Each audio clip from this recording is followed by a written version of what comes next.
Hello everyone and welcome back. So we are very well into October, but there's still plenty of time to pick up some new horror books to get into the season before Christmas is upon us, which, let's be honest, if your local Walmart has any say, will be the day after Halloween. Actually, I take that back. I'm pretty sure they already have like all of the Christmas stuff out, but let's ignore that section and still pay attention to the spooky skeletons. I have a stack of really good, absolutely worth reading horror books for your TBR. I did put up a general fall book recommendations video a couple weeks ago if you want even more books to check out that I won't be mentioning in this video. So let's begin. The first book that I'm going to talk about is The September House. Though this is a horror list, this book isn't scary in my opinion. I actually found it more on the fun, quirky side. It's a really good blend of mystery, ghosts, horror, and dark comedy. We follow a couple who buys their dream house, this big Victorian home that's over 150 years old.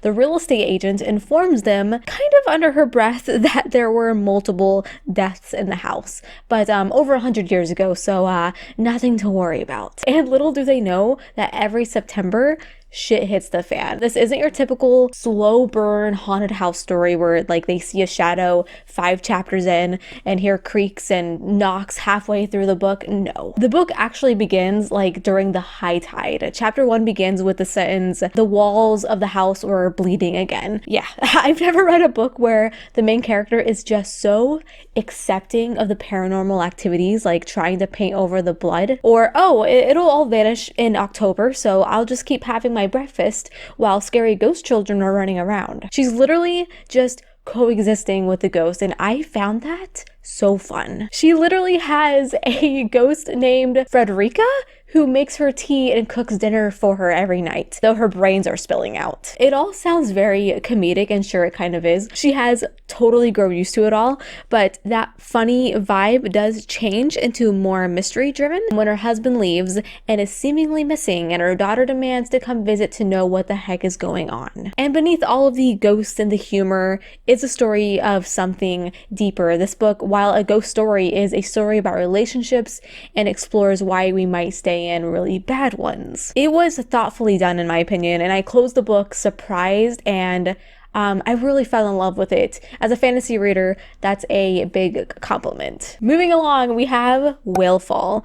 This book is my absolute nightmare. The deep ocean. The deep, dark void of the ocean depths, that's where this book takes place. Yippee! In all seriousness though, I really liked this one, though it gave me heart palpitations. We follow Jay, and he has given himself quite the hefty task to find the remains of his deceased father in the Pacific Ocean. The dive begins well enough, but the sudden appearance of a giant squid puts Jay in very real jeopardy. Not Alex Trebek jeopardy, but like death jeopardy. And it's made infinitely worse by the arrival of a sperm whale looking to feed, and a human floating in the depths looks like a nice snack. Jay is drawn into the whale's mouth, where he is pulled into one of the stomachs. And then we find out he only has 1 hour before his oxygen tank runs out, and also like an hour to ponder his thoughts and demons and fears and escape the belly of the whale. So not only do we have just like the terror of being in the deep ocean, but also a severe case of claustrophobia, and trust me, you feel it as you are reading it, and I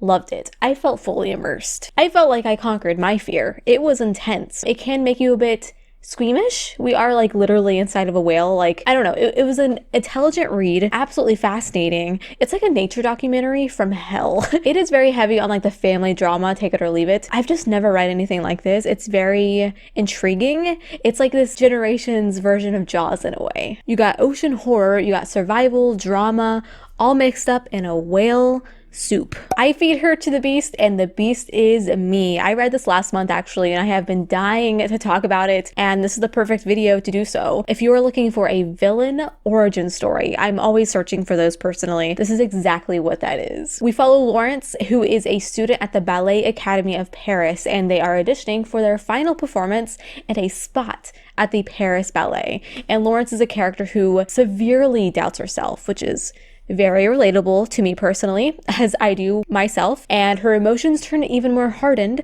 when it's become very aware of the classism and racism at this academy. She is being very overlooked, and she is willing to do whatever it takes to get to the top, including striking a deal with the River of Blood in the Catacombs. That's right, the Paris Catacombs, super spooky. This is a great horror debut by a non-binary Black author that addresses racism, privilege, and just like the vicious world of ballet, which I know about, but I have never delved into it in a book before. I don't think, at least like not this deep. I believe it's YA, but it read more like new adult with how creepy it got. It's really dark, really bloody. I mean, the cover kind of suggests as our character is in a literal river of blood. A great book to dip your toes into if it's not a genre that you typically read. The Pale House Devil. This is a novella horror, which I actually didn't realize upon reading it because I read it on my Kindle, so it was a surprise when I read it in one day, which does not happen to me very often. And it actually really surprised me because I went into it not knowing what to expect. So we have two detectives, one living and one undead. I love the spin on the undead part, which is like, it's nothing like your typical zombie trope. And these two detectives investigate and eliminate supernatural problems,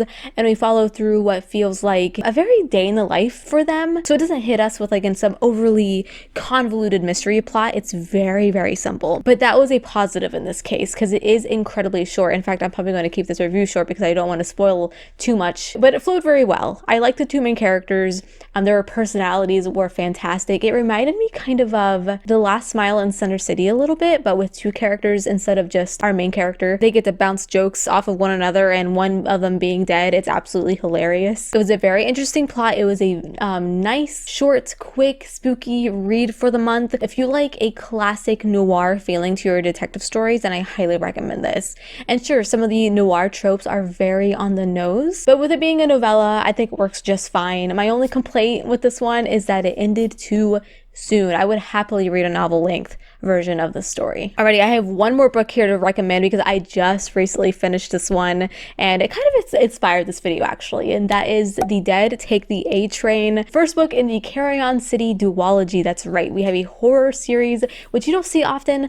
They are typically just standalone, so my fantasy heart is very satisfied by this, that there's going to be a longer story. I like big, long, in-depth stories, but it totally makes sense as magic and monsters take center stage. If the cover doesn't sell you immediately, then let me set up the story for you. We follow Julie, who will take whatever job she can get fighting demons in New York City. Her life is just pure chaos and she can't seem to get ahead, even get rid of her ex-boyfriend who takes credit for her work, figures. So she does what anyone would do. She summons an angel to help her turn her luck around, and she soon discovers the angel is actually an eldritch god who only brings death and destruction. That would just be my luck too. Honestly, this would make a great movie, and that's how I saw it in my head. Now, if you are squeamish, maybe look the other way. There's lots of gore and body horror here, but to counteract that, there's also a lot of humor and satire, which always delights me, and it makes it for a perfect, like, pulpy horror novel. It's also full of really badass female characters that'll make you smile because they show absolutely no mercy as they enact revenge. Again, I mentioned that ex-boyfriend earlier. So I was fortunate enough to receive this book as an audio arc, and I could not stop listening. The narrator did a phenomenal job bringing the story to life. I highly recommend it, and it honestly made it more fun. And actually, it's probably why I saw it as a movie in my head. If you want to read a fun story about monsters dwelling in the underbelly of New York City, definitely check this one out. Alrighty, so those are some new horror books that have come out recently that I recommend you add to your TBR. Whether you're looking to read them for spooky season or sometime in the winter, they are sure to keep you entertained. Tell me below some horror books that you read recently, whether you enjoyed them or not. I have definitely picked up a couple horror books so far in October that I have DNF'd, and maybe I'll make a whole video on that. Give me like a 2-sentence review of it. I would love to read those. Like this video if you liked. It really helps me out, and subscribe. I'd love to have you here as we are getting very close to 18,000 subscribers. Thank you so much, and until we meet again, happy reading.